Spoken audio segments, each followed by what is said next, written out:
ओम शांति। वास्तव में ज्ञानी ताकू कहा जाए जे कौनसी भी मध्य बाधा विघ्न परिस्थिति को क्रॉस कर से ऊपर को उठी थाए एवं कौनसी मध्य धोखा खाइबा पूर्वर ताकू जना पड़ जाए एवं से सतर्क हो जाए। सेथिପାଇଁ परमपिता परमात्मा कहते जोग बल निहाती जरूरी एवं सत्कर्म करने निहाती जरूरी। जदि आमे समस्त को सुख देवा सुख नेबा कहारी जदि किसी किए अवगुण कहूची से कथा को आमे कौनसी भी मध्य रिएक्शन न करी जदि आमे ता प्रति शुभ भावना देवा नकारात्मक भावना को भी मध्य आमे सकारात्मक करदेवा ताहले समस्त आमको आशीर्वाद पड़िबो। समस्त ठारू आशीर्वाद नेबार यह हूँ रास्ता जे काहाकू भी मध्य दुख दियो नाही। जेपरी परमात्मा होछंती शांतिर सागर सेहीपरि परमात्मा संतान आमे समस्ते मध्य शांति स्वरूप आत्मा। सेथिପାଇଁ शांति रे रही परमात्मा संदेश चारिआड़े देवा काहाकू भी मध्य कष्ट देला पड़िया कथा कहबानी काहाकू नाराज करबा नाही। आसंतु आज आम शुणा 29 मई 2021 साकार महावाक्य। आज बाबा कहते मीठे बच्चे बाबा जेपरी प्रेमर सागर अटंती तांको भली स्नेह दुनिया रे केही भी दे पारिबे नाही। सेहीपरि तुमे माने मध्य पितांको समान हुओ काहाकू भी नाराज कर नाही। आज प्रश्न है क्यों प्रकार विचार चलुथिले खुशीर निशा सदा सर्वदा चढ़ी रहिब। आज उत्तर है वर्तमान आमे ज्ञान रत्न द्वारा निजर झूला भरपूर करुछु एहा परे एही खणी गुड़िक मध्य भरपूर होइजिबो। सत्य जुगरे आमे सुनार महल तैयारी करिबु। 2 नंबर है आमर यही ब्राह्मण कुल सबुठार उत्तम कुल अटे। आमे प्रकृत सत्यनारायण कथा बा अमर कथा शुणुछु एवं अन्य मानकु मध्य शुणेछु। एही भली चिंतन चली खुशीर निशा चढ़ी रहिब। ओम शांति। पिला माने बाबा स्मृति रे बसी छंती। यह ही श्रीमत अर्थात श्रेष्ठरू श्रेष्ठ मत मिलुछि। स्मृतिर यात्री बहुत सुखदायी अटे। पिला माने पुरुषार्थर क्रम अनुसार जानिछंती जे बाबा को जेते मने पकाइब बाबा सेते प्रेममय अनुभव हेबे। बाबा साकारी सदृश अटंती ना। एकमात्र बाबा ही स्नेह करुछंती बाकी तो समस्ते तिरस्कार करुछंती। सारा दुनिया रे जणे अन्य जनक ठारू हृदय दूरेबारे लागिछंती। बाबा स्नेह करुछंती तांकू केवल तुमे माने ही जानिछ।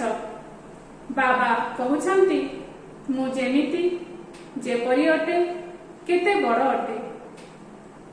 कुह तुमर बाबा केते बड़ अटंती। तेबे कहिछंती बाबा बिंदु सदृश अटंती। ए कथा आउ तो केही जानि नाहंती। पिला माने मध्य घड़ी घड़ी भूली जाउछंती। कहिथांती जे भक्ति मार्ग रे तो बड़ बड़ चित्रर पूजा करुथिलु एबे बिंदु को किपरि मने पकाइबु। बिंदु बिंदु को ही मने पकाइबो ना।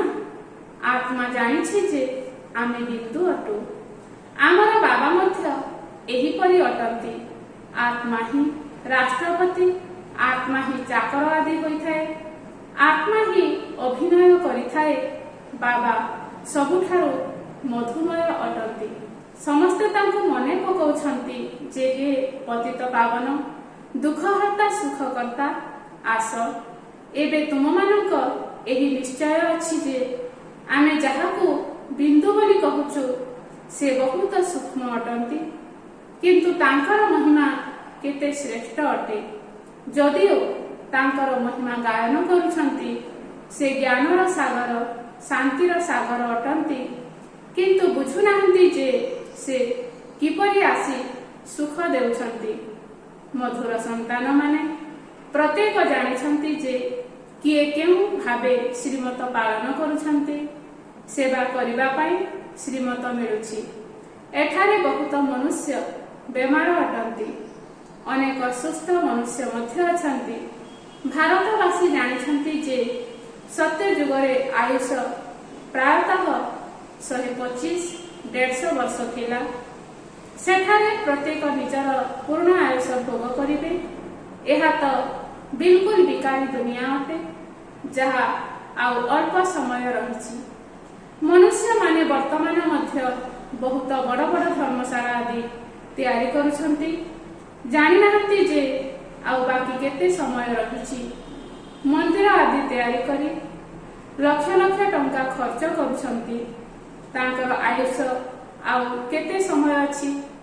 ତୁମେ ଜାଣିଛ ଯେ ଏସବୁ ତ ନଷ୍ଟ ହୋଇଯିବ। ବାବା ତୁମକୁ ଘର ଆଦି ତିଆରି କରିବା ପାଇଁ କେବେ ମନା କରୁନାହାନ୍ତି। ତୁମେ ନିଜ ଘରେ ଗୋଟିଏ ବଖରାରେ ଡାକ୍ତରଖାନା ସହିତ ବିଶ୍ୱବିଦ୍ୟାଳୟ ତିଆରି କର।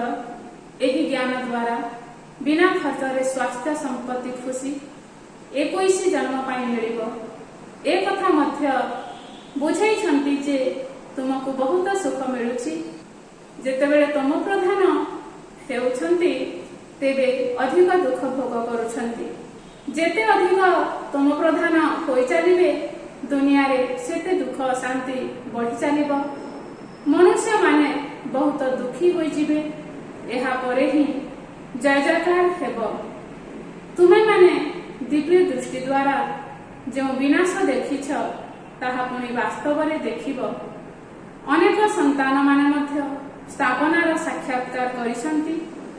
ଛୋଟ କନ୍ୟାମାନେ ବହୁତ ସାକ୍ଷାତକାର କରୁଥିଲେ। ତାଙ୍କର କିଛି ହେଲେ ଜ୍ଞାନ ନଥିଲା। ପୁରୁଣା ଦୁନିଆର ବିନାଶ ତ ନିଶ୍ଚିତ ହେବ। ତୁମେ ପିଲାମାନେ ଜାଣିଛ, ବାବା ହିଁ ଆସି ସ୍ୱର୍ଗର ସମ୍ପତ୍ତି ଦେଉଛନ୍ତି। ଉଚ୍ଚ ପଦ ପାଇବା ପାଇଁ ପିଲାମାନଙ୍କୁ ପୁରୁଷାର୍ଥ କରିବାକୁ ହେବ। ତୁମମାନଙ୍କୁ ବାବା ବସି ଏହି ସବୁ ବୁଝାଉଛନ୍ତି। ସେମାନେ ଜାଣିନାହାନ୍ତି ଯେ ବାକି ଅଳ୍ପ ସମୟ ଅଛି। ବାବା କହୁଛନ୍ତି, ମୁଁ ଦାତା ଅଟେ, ତୁମକୁ ଦେବାକୁ ଆସିଛି। ମନୁଷ୍ୟ କହୁଛନ୍ତି, ପତିତ ପାବନ ଆସ, ଆମକୁ ପବିତ୍ର କର। ବାବା କହୁଛନ୍ତି, ପ୍ରଥମେ ତୁମେ କେତେ ବୁଦ୍ଧିମାନ ଥିଲ, ସତ୍ୟ ପ୍ରଧାନ ଥିଲ, ଏବେ ତ ତମ ପ୍ରଧାନ ହୋଇଯାଇଛ। ଏବେ ଏସବୁ ଜ୍ଞାନ ତୁମ ବୁଦ୍ଧିରେ ଆସିଲା। ଆଗରୁ ବୁଝି ନଥିଲ ଯେ ଆମେ ହିଁ ବିଶ୍ୱର ରାଜ୍ୟ କରୁଥିଲୁ। ତୁମେ ବିଶ୍ୱର ମାଲିକ ଥିଲ, ପୁଣି ହେବ ନିଶ୍ଚିତ। ଇତିହାସ ଭୂଗୋଳର ପୁନରାବୃତ୍ତି ହେବ। ବାବା ବୁଝାଉଛନ୍ତି, ମୁଁ 5000 ବର୍ଷ ପୂର୍ବରୁ ଆସିଥିଲି, ତୁମକୁ ସ୍ୱର୍ଗର ମାଲିକ କରାଇଥିଲି। ପୁଣି ତୁମେ 84 ଜନ୍ମର ସିଡ଼ି ଓହ୍ଲାଉଛ। ଏହି ବିସ୍ତାର କଥା କୌଣସି ବି ଶାସ୍ତ୍ରରେ ନାହିଁ। ଶିବ ବାବା କ'ଣ କୌଣସି ଶାସ୍ତ୍ର ଆଦି ପଢ଼ିଛନ୍ତି? ତାଙ୍କୁ ତ ଜ୍ଞାନର ଅଧିକାରୀ କୁହାଯାଉଛି। ଦୁନିଆରେ ମଧ୍ୟ ଶାସ୍ତ୍ର ଆଦି ପଢ଼ି ଶାସ୍ତ୍ରର ଅଧିକାରୀ ହୋଇଯାଇଥାନ୍ତି। ସେମାନେ ମଧ୍ୟ ଗାୟନ କରନ୍ତି ଯେ ପତିତ ପାବନ ଆସ। ଗଙ୍ଗା ସ୍ନାନ କରିବାକୁ ମଧ୍ୟ ଯାଇଥାନ୍ତି।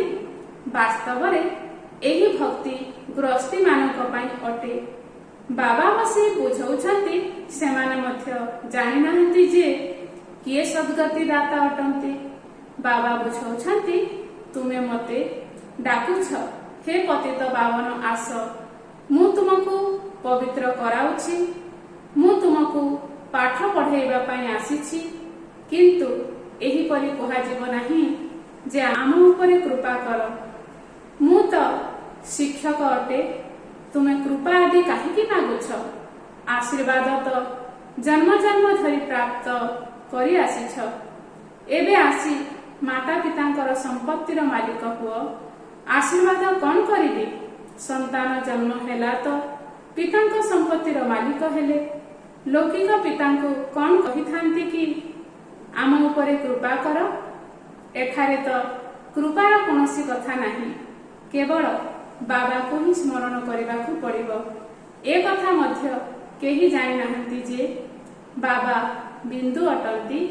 ଏବେ ତୁମକୁ ବାବା ବତାଉଛନ୍ତି, ସମସ୍ତେ କହୁଛନ୍ତି ମଧ୍ୟ ପରମପିତା ପରମାତ୍ମା ଗଡଫାଦର ସୁପ୍ରିମ ସୋଲ୍।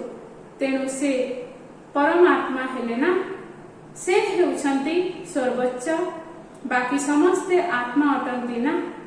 ସର୍ବୋଚ୍ଚ ପିତା ଆସି ନିଜ ସମାନ କରାଉଛନ୍ତି।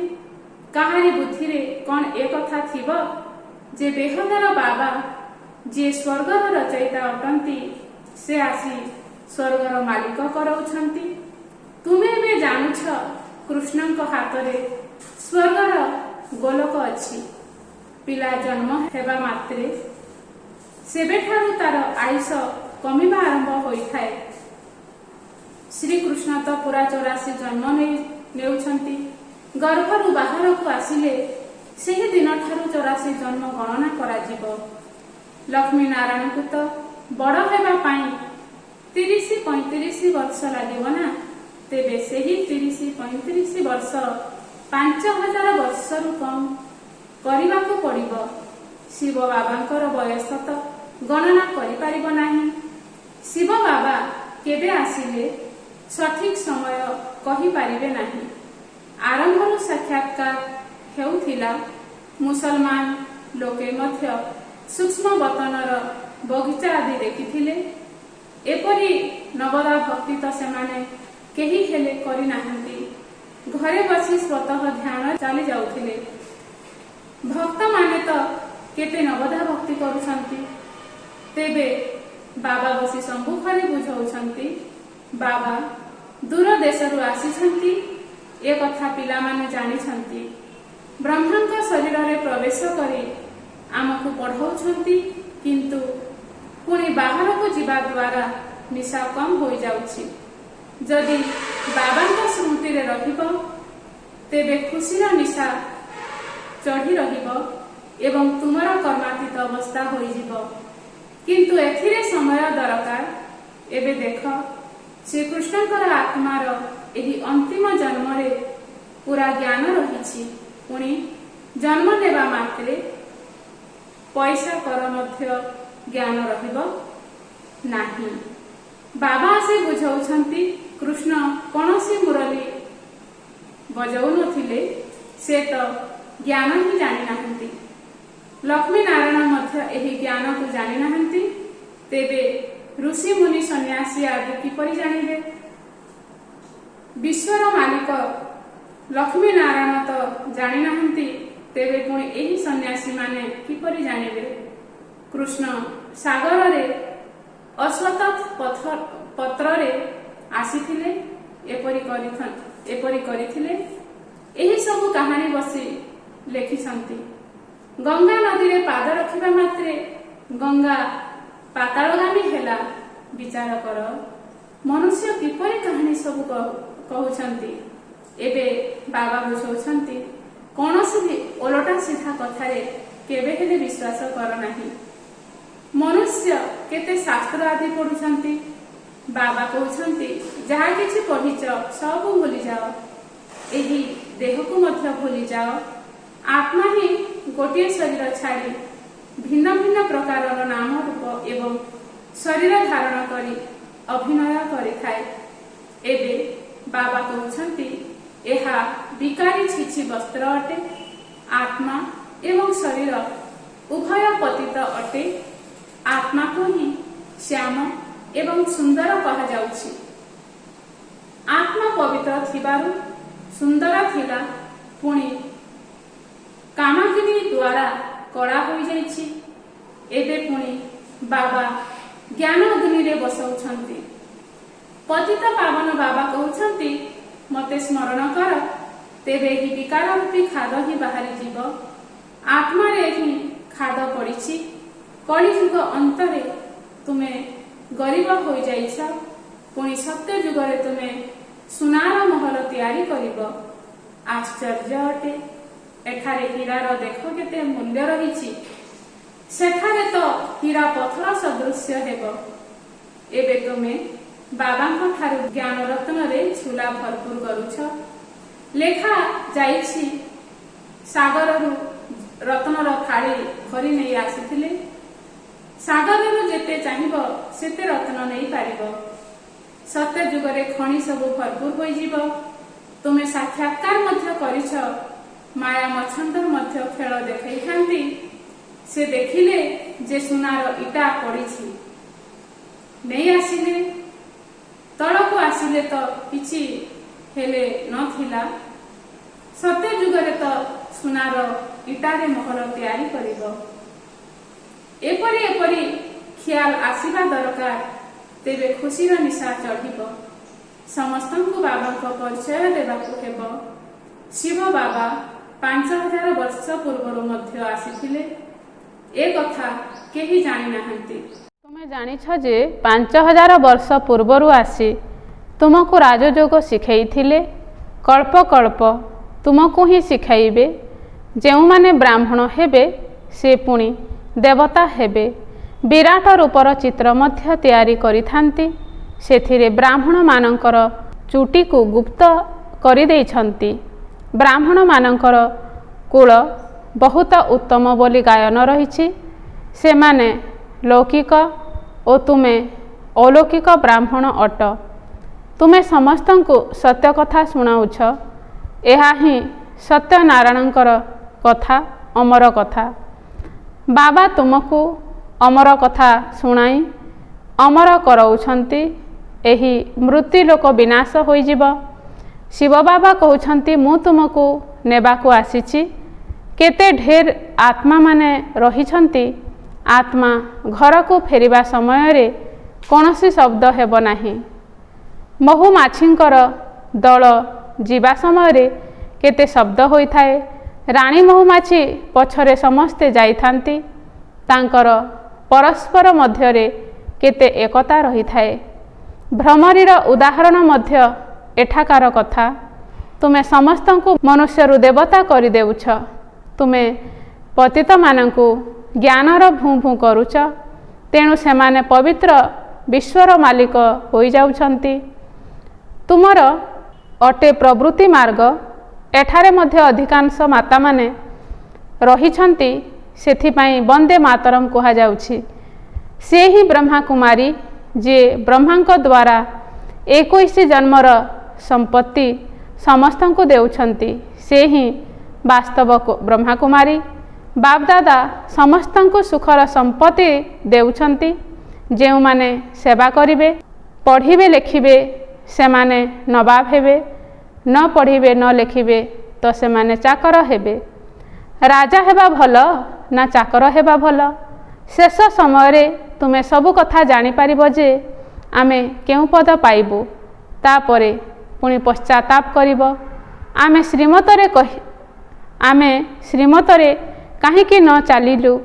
बाबा कहउछंती पूर्ण रूपे अनुसरण कर। एहिपरि नुहे जे सेंटर करिबा पई केही गोटे घर देउछंती किंतु निजे मांस आदि खाउछंती। तेबे समाने हेले पुण्य आत्मा। ये हेले पाप आत्मा। तेबे पुणी आश्रम ही रहिबो नाही। घरे स्वर्ग तैयारी करुछंती तो निजे मध्य स्वर्ग रे रहिबा दरकार ना। केवल आशीर्वाद पाई रही जाओ नाही। बाबा को मने पकाइबाकु हेबो। बाबा पवित्र कराई पुणी साथी रे नहीं जिबे। तुमे तो बहुत खुशी हेबा उचित। केते श्रेष्ठ लटरी मिलुछि। बाबा को जेते स्मरण करिब सेते विकर्म विनाश हेबो। बाबा को परि स्नेह दुनिया रे आउ केही देई पारिबे नाही। सेथिपाई तांकु स्नेहर सागर बोली कहा जाउछि। तुमे मध्य सेही परि हुओ। जदि काहाकु दुख देई हैराण कल तेबे निजे ही हैराण होई मरिब। बाबा एहा अभिशाप देउ नाहंती बुझाउछंती। समस्तंकु सुख दियो तो सुखी हेब। समस्तंकु स्नेह कर। बाबा मध्य स्नेहर सागर अटंती ना। अच्छा मिठा मिठा शिकिलधे संतान मानक प्रति माता पिता बाप दादांकर मधुर स्नेह भरा स्मृति एवं सुप्रभात। आत्मिक पितांकर आत्मिक संतान मानंकु नमस्ते। आत्मिक संतान मानकर मध्य आत्मिक पिता को स्नेह भरा स्मृति एवं सुप्रभात एवं नमस्ते नमस्ते नमस्ते। धारणा पाई मुख्य सार 1 नंबर पॉइंट, कौनसी भी ओलटा सीधा कथा उपरे विश्वास करिवार नाही। जहा किछि भी ओलटा पाठ अर्थात ओलटा ज्ञान शुणिच से सबु को भूली अशरीरी हेबार अभ्यास करिबाकु हेबो। 2 नंबर पॉइंट हैला केवल आशीर्वाद आधार रे चालिबार नाही, निजको पवित्र मध्य करिबाकु हेबो। प्रत्येक पादरे बाबा को अनुसरण करिबाकु हेबो। काहाकु भी दुख देवार नाही, काहाकु नाराज करिवार नाही। आजिर वरदान हैला प्रत्येक संकल्प एवं कर्मरे सिद्धि अर्थात सफलता प्राप्त करुथिबा संपूर्ण मूर्ति हुओ।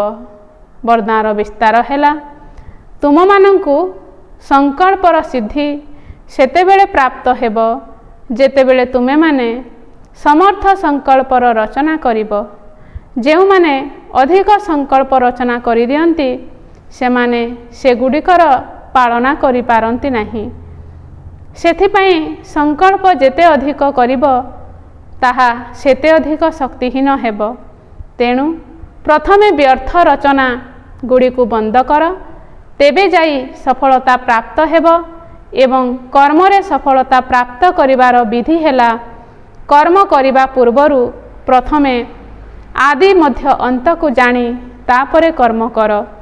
एही भली करिले ही संपूर्ण मूर्ति होई जिवो।